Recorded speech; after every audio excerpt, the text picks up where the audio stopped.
दोस्तों एक पल के लिए सोचो कि आपके फेवरेट पाकिस्तानी सेलिब्रिटी जैसे कि हानिया आमिर, इकरा अजीज और माहिरा खान जैसे बड़े बड़े सेलिब्रिटीज का इंस्टाग्राम अकाउंट इंडिया के अंदर बैन कर दिया जाता है।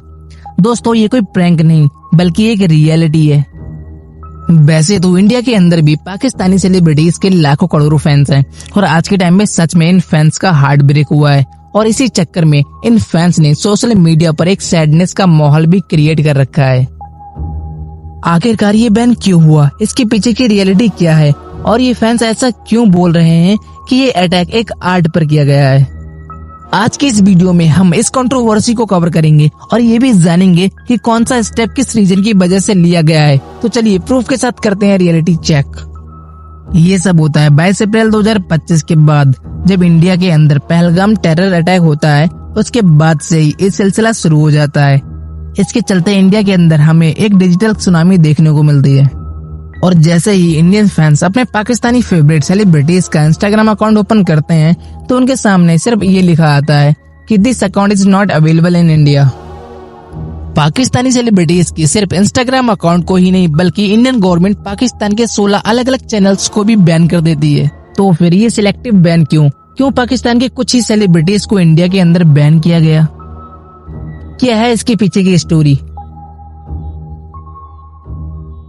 पाकिस्तानी सेलिब्रिटीज के इंस्टाग्राम अकाउंट का बैन होना, इस बात को समझने के लिए हमें थोड़ा सा हिस्ट्री में जाना होगा।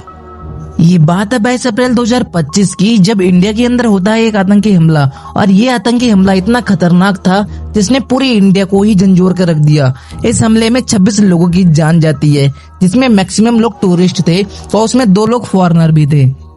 इस हमले की जिम्मेदारी द रेजिस्टेंस फ्रंट नाम का ग्रुप क्लेम करता है और इसके बाद इंडिया और पाकिस्तान के बीच जो भी रिलेशन थे उन रिलेशंस में तूफान आ जाता है।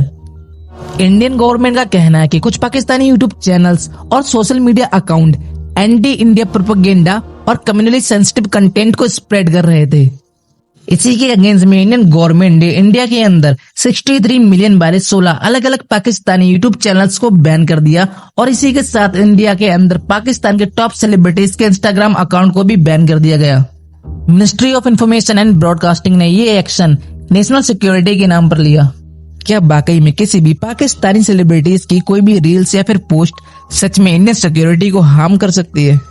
वैसे तो आप लोग जानते ही हो कि इंडिया के अंदर भी पाकिस्तानी सेलिब्रिटीज के फैंस हैं, लेकिन इंडिया के अंदर भी सभी फैन इस बैन के अगेंस्ट नहीं है। कुछ फैंस का कहना है कि अगर बात इंडियन सिक्योरिटी की आती है तो हमें थोड़ा सा सैक्रिफाइस तो करना ही पड़ेगा। यहीं पर एक यूजर एक्स पर लिखता है कि अगर ये अकाउंट्स इंडिया के अंदर एंटी इंडिया प्रोपेगेंडा को स्प्रेड कर रहे हैं तो इन अकाउंट्स को बैन होना ही चाहिए। पाकिस्तान की मीडिया इस एक्शन को एक डिजिटल डिक्टेटरशिप का नाम दे रही है। ये बैन कोई छोटा सा इंसिडेंट नहीं है बल्कि ये फुल डिजिटल वॉर का हिस्सा है। इंडिया ने पहले भी साल 2022 में 35 पाकिस्तानी यूट्यूब चैनल्स को बैन किया था और ये 35 चैनल्स भी एंटी इंडिया कंटेंट को स्प्रेड कर रहे थे। तो एक्सपर्ट्स का कहना है कि इंडियन गवर्नमेंट उन अकाउंट्स को टारगेट कर रही है जो कि एंटी इंडिया प्रोपेगेंडा को स्प्रेड कर रहे हैं। तो अब इन फैंस का क्या होगा? इंडिया की नेशनल इन्वेस्टिगेशन एजेंसी अभी भी आतंकी हमले के बारे में इन्वेस्टिगेशन कर रही है और अगर इस आतंकी हमले में कोई भी लिंक पाकिस्तान का कनेक्ट होता है तो इंडिया और भी स्ट्रिक्ट तरीके से पाकिस्तान के लिए बैन्स ला सकती है।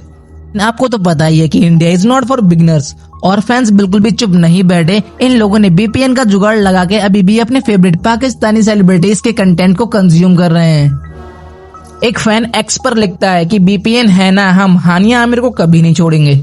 लेकिन क्या ये बैन लॉन्ग टर्म तक चल पाएगा? बैल तो ये डिपेंड करता है इंडिया और पाकिस्तान के रिलेशंस पर, लेकिन यहाँ पर फैंस का कहना है कि एंटरटेनमेंट और आर्ट को बिल्कुल भी पॉलिटिक्स से अलग रखना चाहिए। पाकिस्तानी सेलिब्रिटीज के इंस्टाग्राम अकाउंट का इंडिया के अंदर बैन होना और ये जो भी मूवमेंट चल रहा है इसके बारे में आपके क्या ओपिनियन है, आप प्लीज कमेंट करके जरूर बताइए।